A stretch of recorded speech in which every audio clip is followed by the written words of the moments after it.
Sorry guys, कुछ technical fault की वजह से ये वीडियो हमें दो पार्ट में बनानी पड़ रही है। ऑलरेडी हम इस चैप्टर का कुछ पोर्शन डिस्कस कर चुके हैं जो कि हमारे पार्ट 1 में आपको देखने को मिल जाएगी। तो अगर आप वीडियो सेकंड या पार्ट सेकंड से आप इसको देख रहे हो तो आप पार्ट 1 से कवर ज़रूर कीजिएगा। हम ऑलरेडी बहुत चीज़ें पढ़ चुके हैं, तो जहाँ से हमने छोड़ा था हम वहाँ से स्टार्ट करते हैं। ये ऑलरेडी हम पढ़ चुके हैं, ये स्लाइड भी हमारी हो चुकी है। यस, हम ये 4 पॉइंट है, हम यहाँ से स्टार्ट करने वाले थे।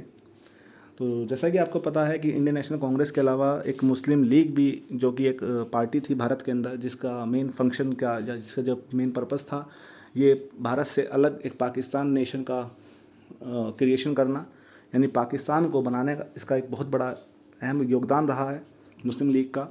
तो मुस्लिम लीग ने जब पाकिस्तान के लिए एक अलग सेपरेट कॉन्स्टिट्यूंट असेंबली की डिमांड की, तो जो नंबर्स थे, जो कॉन्स्टिट्यूंट असेंबली के जो 389 जो मेंबर्स थे वो घटकर 299 मेंबर्स रह गए।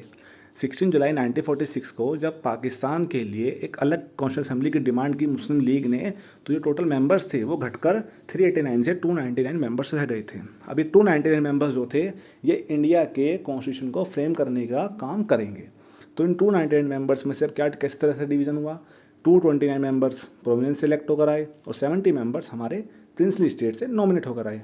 ठीक है, तो अब इन जो सारा कारोबार था कॉन्स्टिट्यूशन को बनाने का वो अब इन 299 मेंबर्स के ऊपर आ गया था। तो अब कुछ हमारे इंपॉर्टेंट पॉइंट्स आते हैं जो कि हमारे एग्ज़ाम पॉइंट ऑफ व्यू से बहुत ज़्यादा इंपॉर्टेंट है, इनको हम छोड़ नहीं सकते हैं। और कोई शायद ही कोई ऐसा पॉइंट होगा जहाँ से क्वेश्चन नहीं बन सकता। तो 100% चांस होते हैं इनमें से किसी भी पॉइंट से, जो हम आगे 3 से 4 स्लाइड्स में हम पढ़ने वाले हैं, उनमें से किसी भी पॉइंट से क्वेश्चन आ सकता है।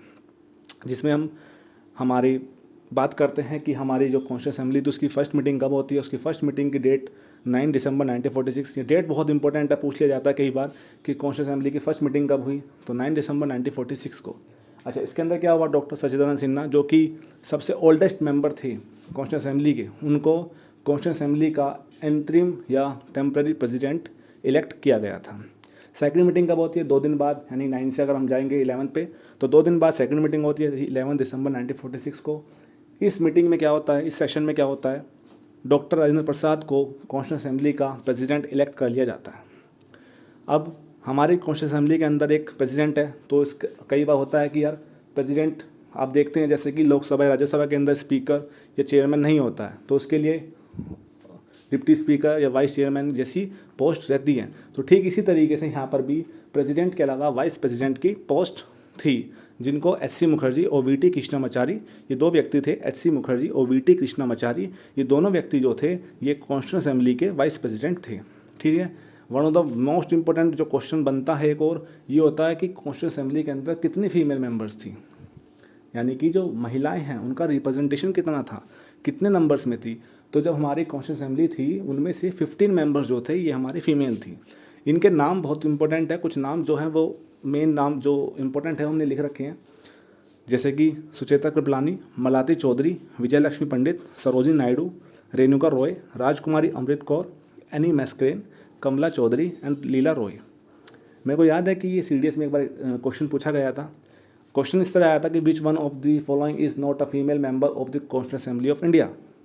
तो इस तरीके से करके हमें कुछ ऑप्शन दिए थे, जिसमें वन ऑफ द ऑप्शन जो था वो बिल्कुल डिफरेंट ऑप्शन था। तो इस तरीके से क्वेश्चन बन जाता है, उसमें आपको ऑप्शन दे देगा, उनमें से तीन ऑप्शन इनमें से रह सकते हैं। तो जो बिल्कुल ऑड वन ऑप्शन होगा उसको आपको सिलेक्ट करना होगा। ठीक है, तो फिफ्थ वन पर अगर फिफ्थ पॉइंट हम देखें तो इसमें लिखा था कि कॉन्स्टिट्यूंट असेंबली के अंदर जो हमारी एंग्लो इंडियन कम्युनिटी थी, एंग्लो इंडियन कम्युनिटी को किसने रिप्रेजेंट किया, तो फ्रैंक एंथनी नाम के व्यक्ति थे। इन फ्रैंक एंथनी जो थे इन्होंने हमारे कॉन्स्टिट्यूंट असेंबली के अंदर जो एंग्लो इंडियन कम्युनिटी है उनको रिप्रेजेंट किया था। अब हमारी असेंबली बन चुकी है, असेंबली को एक काम दिया गया है, असेंबली कौन सी, कॉन्स्टिट्यूंट असेंबली, जिसको काम दिया गया है कॉन्स्टिट्यूशन को बनाने का। अब कॉन्स्टिट्यूशन बनाने का काम दिया गया है, उसमें 299 मेंबर्स हैं। अब इन सभी व्यक्तियों को, इन सभी मेंबर्स को जो है अलग अलग कमेटीज़ में भेज दिया गया, इनको अलग अलग कमेटीज़ का हिस्सा बना गया। जिन कमेटीज़ को एक पर्टिकुलर टास्क दिया गया, पर्टिकुलर एक फंक्शन करने के लिए बोला गया कि आप इसके ऊपर काम करेंगे, आप इसके ऊपर काम करेंगे, जिससे बहुत जल्दी और इफेक्टिव हमारा कॉन्स्टिट्यूशन बन के रेडी हो जाए। तो कुछ मेजर और कुछ माइनर कमेटीज़ थी। तो जिसमें मेजर कमेटीज़ में जो इंपॉर्टेंट कमेटीज़ जो हैं ये हमारे कुछ इस तरीके से हैं। इसमें क्वेश्चन कुछ इस तरीके बनता है कि एक साइड आपको दे देगा कि कमेटीज़ के नाम दे देगा, दूसरी तरफ आप उसको उसके चेयरमैन या फिर हम प्रेसिडेंट बोल सकते हैं उनका नाम दे देगा। कई बार डायरेक्टली पूछा जाता है कि आपको कोई कमेटी का नाम दे देगा और डायरेक्टली आपको ऑप्शन में उसका एक प्रेसिडेंट का नाम होगा, तो आपको वो चूज़ करना है। तो ये वन बाय वन हम इनको कवर करते हैं, जिसमें पहले आता है union power committee. Union power committee किसके पास थी? जवाहरलाल नेहरू के पास थी। यूनियन कॉन्स्टिट्यूशन कमेटी, ये भी जवाहरलाल नेहरू के पास थी। Provincial constitution committee Sardar Vallabh भाई पटेल के पास थी। Drafting committee B.R. अम्बेडकर के पास थी। Advisory committee on fundamental rights, minorities, tribal and excluded areas, ये भी सरदार वल्लभ भाई पटेल जी के पास थी। Rules of procedure committee doctor Rajendra Prasad. State committee, committee for negotiating with states, Jawaharlal Nehru. Then steering committee doctor Rajendra Prasad. Doctor Rajendra Prasad से जुड़ा अगर इन चीज़ों को थोड़ा इजी करना है तो मेरे पास एक छोटी ट्रिक थी जो मैंने अपने एग्ज़ाम पॉइंट ऑफ व्यू से याद की थी। जैसे कि आप सभी को पता है कि आपके घर में कोई एक लीडर होता है, लीडर या फिर मेन जो व्यक्ति होता है, वो या तो आपके पिताजी होते हैं, फादर होते हैं, या आपके ग्रैंडफादर होते हैं। ठीक इसी तरीके से कॉन्स्टिट्यूंट असेंबली के अंदर जो सबसे ऊंचा पद था वो किसका था? डॉक्टर राजेंद्र प्रसाद का था। डॉक्टर राजेंद्र प्रसाद हमारी कॉन्स्टिट्यूंट असेंबली के प्रेसिडेंट इलेक्ट किए गए थे। कब किए गए थे? 11 दिसंबर 1946 को। तो अब आपको पता होगा कि आपके घर के अंदर जो आपको घर का हेड होता है उसके पास बहुत सारे पावर्स होती हैं, ठीक है।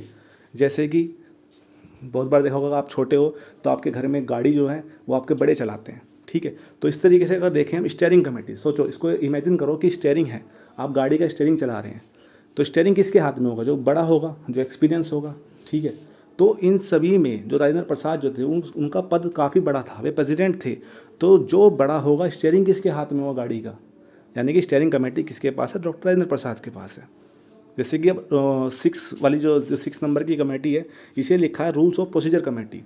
रूल्स ऑफ प्रोसीजर कमेटी, अब आप देखते हो आपके घर के अंदर जो हेड होते हैं ये आपके घर के रूल्स बनाते हैं, कुछ रेगुलेशन बनाते हैं, प्रोसीजर जो है उसके हिसाब से आपको फॉलो करना पड़ता है।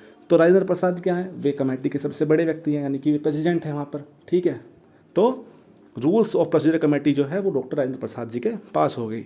तो दो थोड़े इजी हो जाते हैं, जिसमें ड्राफ्टिंग कमेटी 4th पॉइंट की बहुत इंपॉर्टेंट है, ये पूछ ली जाती है कि ड्राफ्टिंग कमेटी के चेयरमैन कौन थे, ठीक है। तो ये B.R. अम्बेडकर जी थे। ये वैसे ही 8 के 8 इंपॉर्टेंट है, ठीक है, इन सभी को आपको पढ़ना होगा।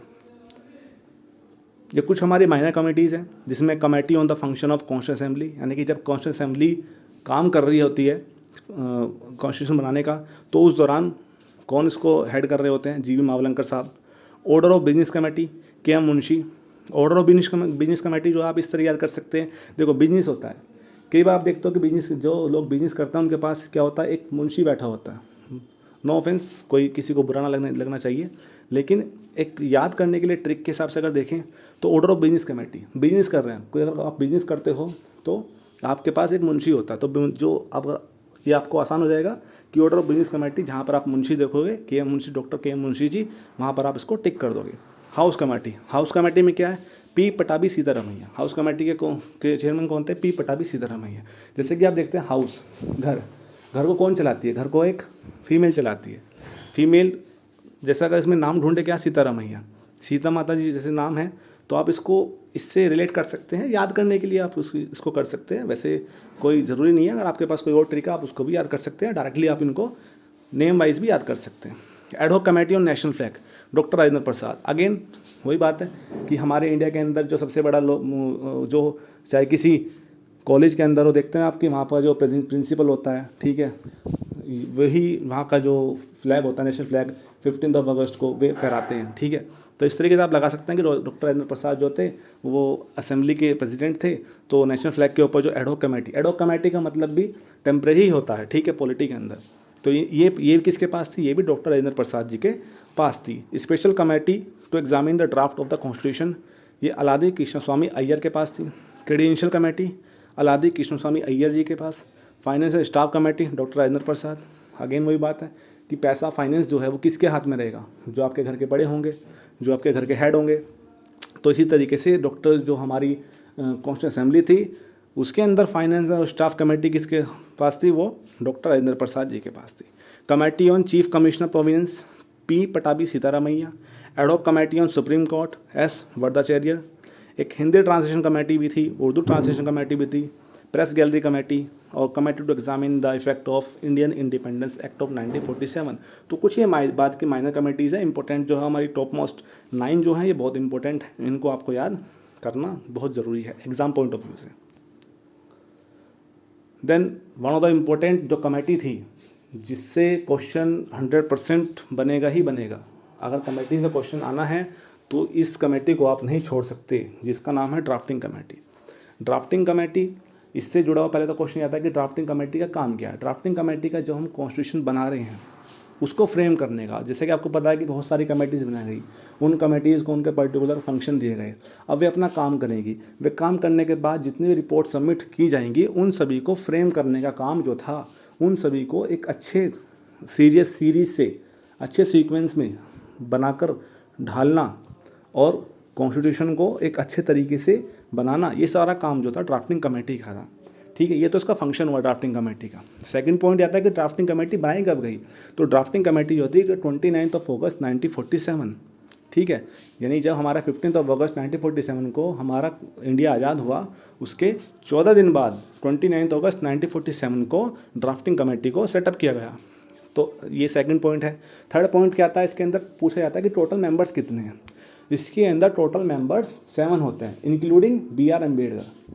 कई बार कन्फ्यूज़न हो जाता है कि बहुत से लोग 7 मेंबर्स को मान लेते हैं और वे डॉक्टर राजेंद्र प्रसाद को अलग रखते हैं। नहीं, 7 मेंबर्स के अंदर ही डॉक्टर राजेंद्र प्रसाद जी भी आते हैं। नहीं, doctor Rajendra Prasad ji, sorry by mistake मैंने गलत बोल दिया, डॉक्टर बी आर अम्बेडकर को मिलाकर 7 मेंबर्स होते हैं। ठीक है, तो इन मेंबर्स का नाम पता होना चाहिए, जिसमें पहले आते हैं डॉक्टर BR अम्बेडकर जो कि चेयरमैन होते हैं इस कमेटी के। Second N Gopalaswami Ayyangar. Third Alladi Krishna Swami Ayyar. Fourth KM Munshi. Fifth Syed Mohammad Saadulla. Six N Madhavrao से पहले BL मित्रा होते थे, इनकी थोड़ी तबीयत खराब होने की वजह से बाद में जो है रिप्लेस कर दिया जाता है और BL मित्रा की जगह N माधवराव आ जाते हैं। Then DP Khetan.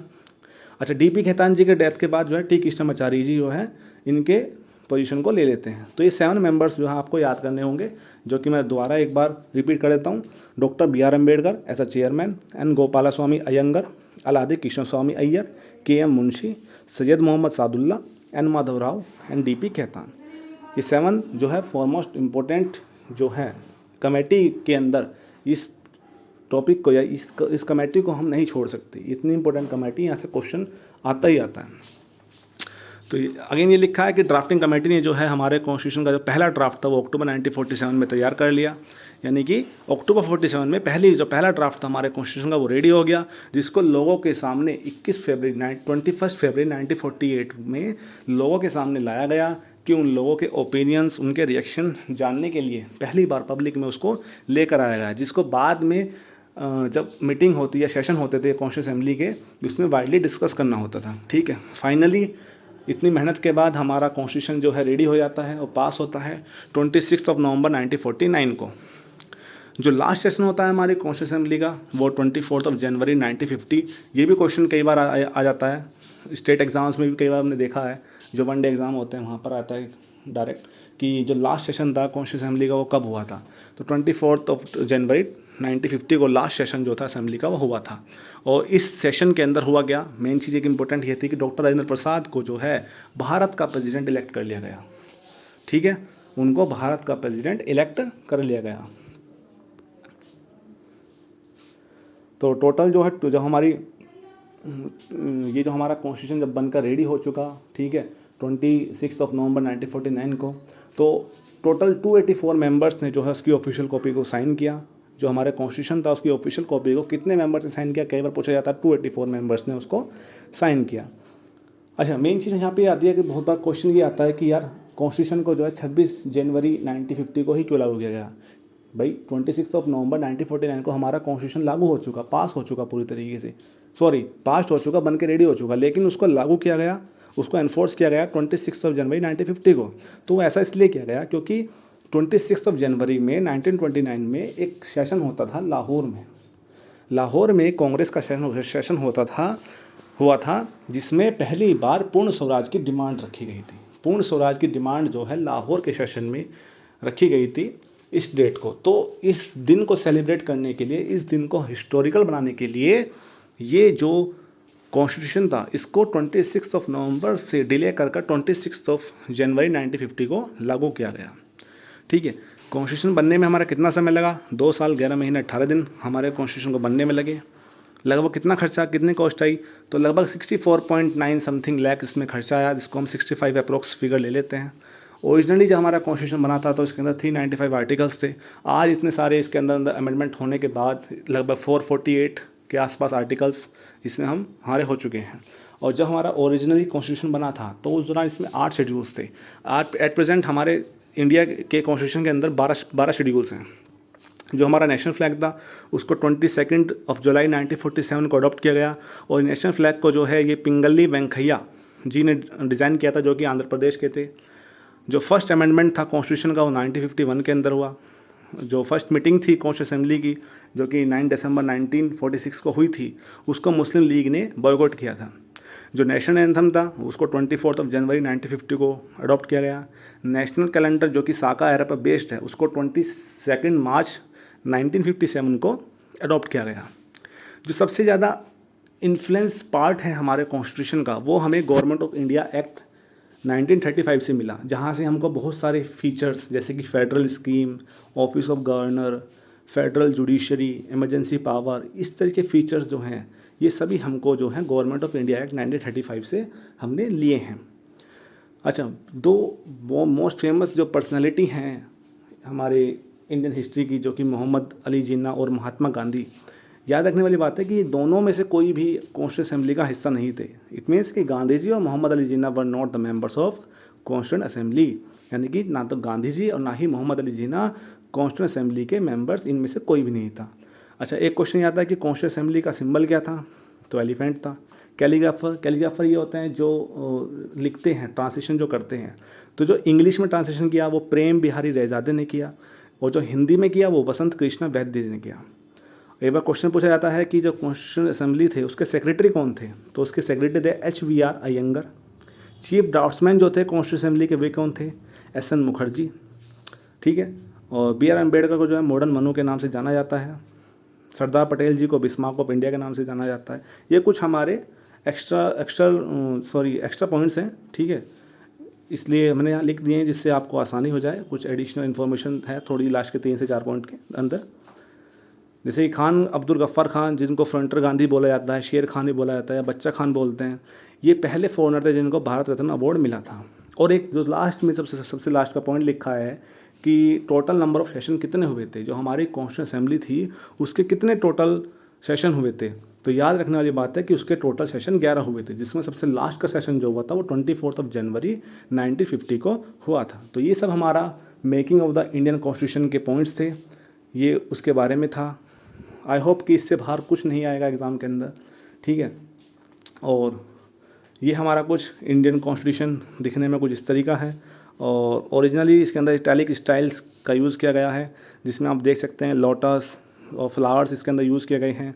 और इन द सेंटर हम देख पा रहे हैं अशोक स्तंभ से लाइन्स ये लिए गए हैं, और नीचे लिखा सत्यमेव जयते, जो कि मुंडक उपनिषद से लिया गया है। ठीक है, आई होप आपको ये वीडियो अच्छी लगी होंगी, और बस देखते रहिए। Thank you.